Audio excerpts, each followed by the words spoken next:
Hey guys, thanks for tuning in to another broadcast. Today I want to talk about Iceman #1, or more specifically, Marvel's tacit acknowledgement that its whole world outside your window approach to comics should be named the politically correct world outside your window.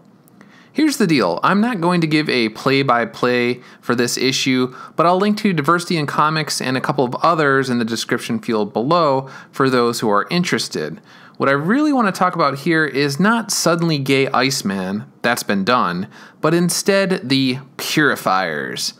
This issue features Bobby Drake going up against the Christian cult-like group that feels as though God would be appeased if mutants, i.e. minorities and the LGBT community, were extinguished from the face of the earth. The Purifiers aren't new, but their continued use, especially with a costume that incorporates the Christian cross, is incredibly telling.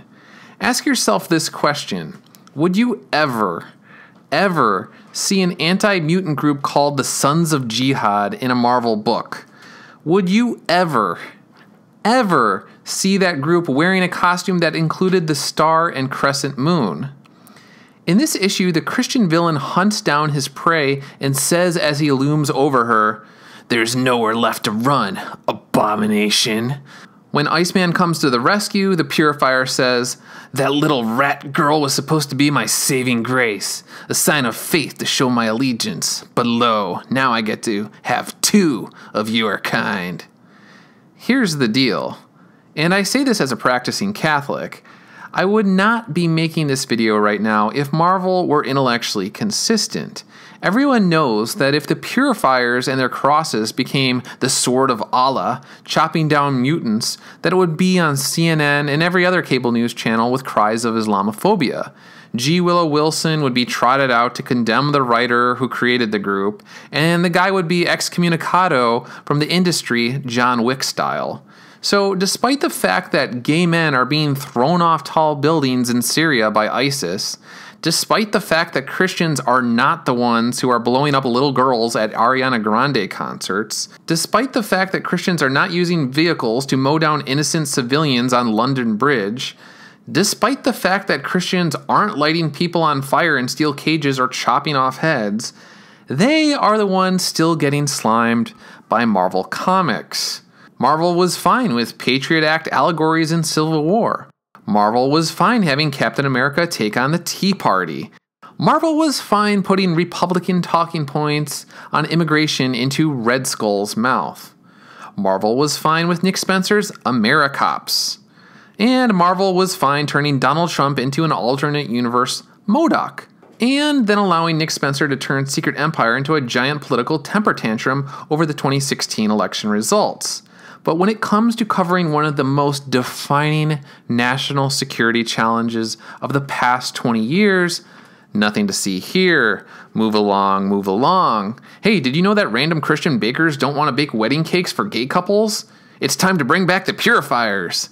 If Marvel were a bit like the guys from South Park, i.e. everyone is fair game, then this wouldn't be a big deal. But it is an issue when Marvel does its own take on George Orwell's Animal Farm. All religions are equal, but some are more equal than others.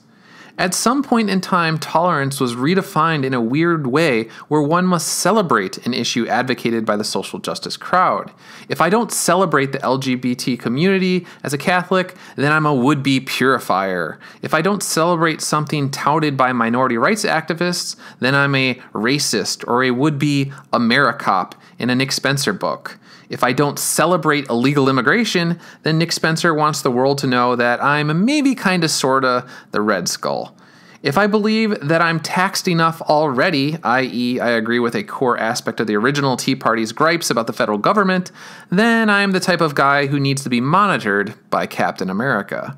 If you want to know why guys like me have zero intention of buying Iceman moving forward, it's because of the creative double standards Marvel employs.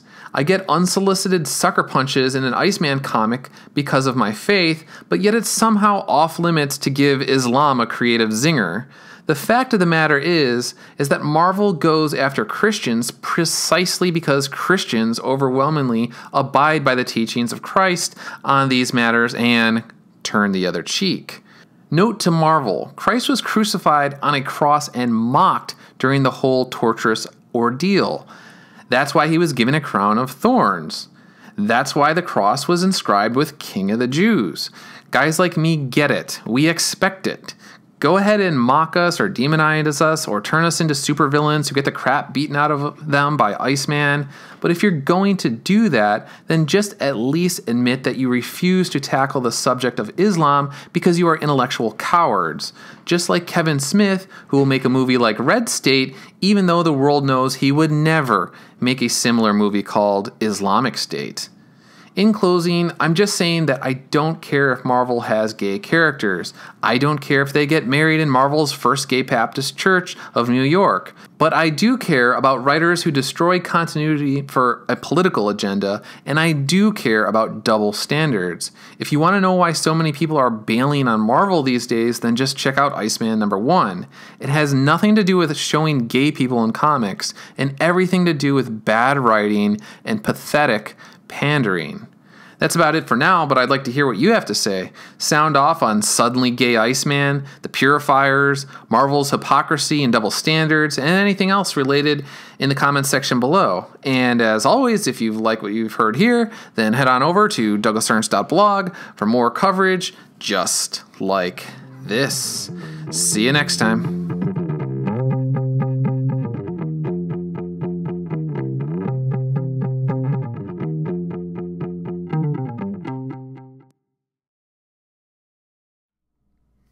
Hey guys, thanks for tuning in to another bonus round. Today I wanted to address possibly doing some sort of letters to the editor type situation. When I was a kid, one of my friends used to call me Daring Doug because anytime someone would dare me to do something outrageous with my bike or whatever, I would do it. So, maybe I could call it Daring Doug. So I dare Doug to answer this question. And I was thinking this could be like maybe a regular thing if people wanted. I don't know. And I would answer questions on comics, movies, music, video games, politics, pretty much anything.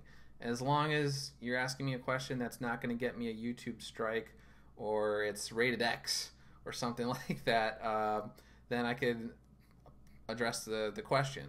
So anyway, again, if that's something you're interested in, just put like Daring Doug, question, and if I'm going to use it, I'll reply to your comment and say like, yeah, I'll address this in an upcoming broadcast. So something to think about. If that's something people want, then I'll do it. If not, no problem. So again, thanks for tuning in, and I'll see you guys next time. See ya.